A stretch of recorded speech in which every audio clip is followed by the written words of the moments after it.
Well, let's discuss the issue now with David Freiheit, Canadian lawyer and legal commentator. Many thanks for joining us on the programme. It's very nice to see you. So it turns out Trudeau's night out to see Taylor Swift hasn't gone down too well at home. What are your thoughts? It's insanity. You look at the juxtaposing images of Justin Trudeau dancing it up at a Taylor Swift concert in Toronto, while the city of Montreal literally burns after an extended period of violent protests, or at least protests that have turned violent. There could be nothing more symbolic of the state of Canada and Canadian politics. Nero literally playing the fiddle while Rome burns, and Marie Antoinette saying, "Let them listen to Taylor Swift." I mean, it embodies everything: the insanity of Canadian politics, the insanity of global politics, and the utter incompetence of the Justin Trudeau regime. And these latest protests against Canada's NATO support for Israel and Ukraine are some of the most vocal we've seen so far. Do you believe their voices will be heard by Canada's government? Well, I'm sure the voices would be heard much more clearly if there was not the immediate propensity to violence.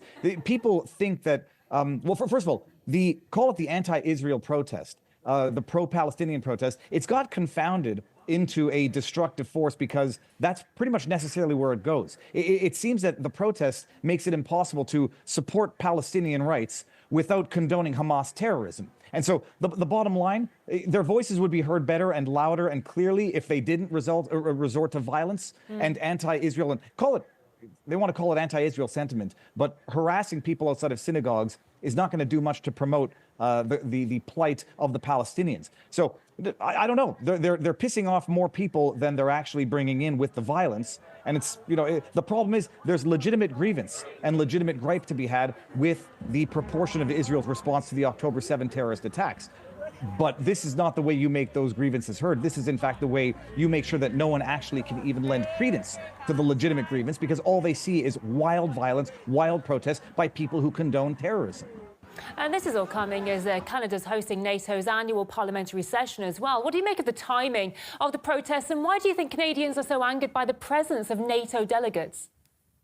I'm not sure. It's an interesting thing. I'm not sure that Canadians are angered by the presence of NATO delegates. I think it's probably more Antifa or, people who are out there to stir up crap and break windows. Any excuse is a good excuse.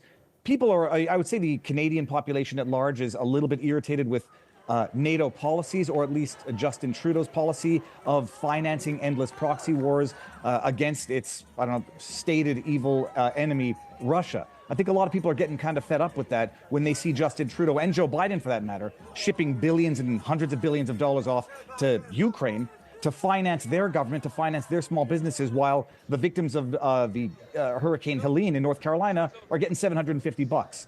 Up in Canada, you got homelessness, you got hungry kids, you got people who can't afford homes, and you got, the government so desperate to save costs in the healthcare system, it's handing out medical assistance in dying like it's candy. Meanwhile, it's shipping all of the taxpayer dollars of hardworking Canadians to finance their foreign proxy wars, where, this should have been resolved years ago, or never started in the first place, but they've chosen, war over diplomacy, and they've chosen squandering Canadian taxpayer dollars to promote their anti-Russian agenda.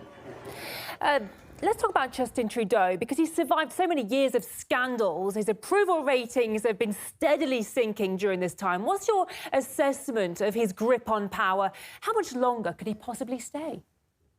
It's not just tenuous. I don't think he has power, and I don't think he has a grip on it. What he has is collusion from his equally corrupt partners in crime, Jagmeet Singh from the New Democrat Party, who could have sunk this government and triggered an election, but chose not to because Jagmeet needs to last, I think it's 4 years or whatever, to get his federal pension. So they're all staving off an election just so long that Jagmeet Singh, leader of the NDP, can get his pension, and then they'll trigger an election. But the bottom line, nobody has ever liked Trudeau, let's just say after a couple of years of his regime, but for the fact that the legacy media, which is financed by the Trudeau regime, puts out fluff pieces and covers his tushy over all of the scandals. Appreciate this, and I'm sure you know, Justin Trudeau has been found to have violated the ethics code twice. There were 3 violations, twice he was convicted or found guilty of violating the ethics code.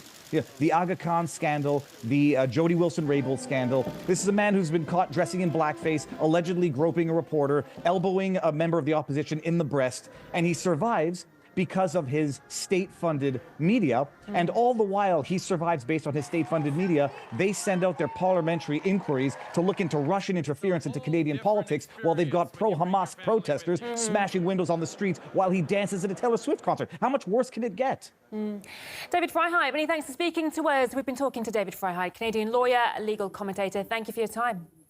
Thank you very much.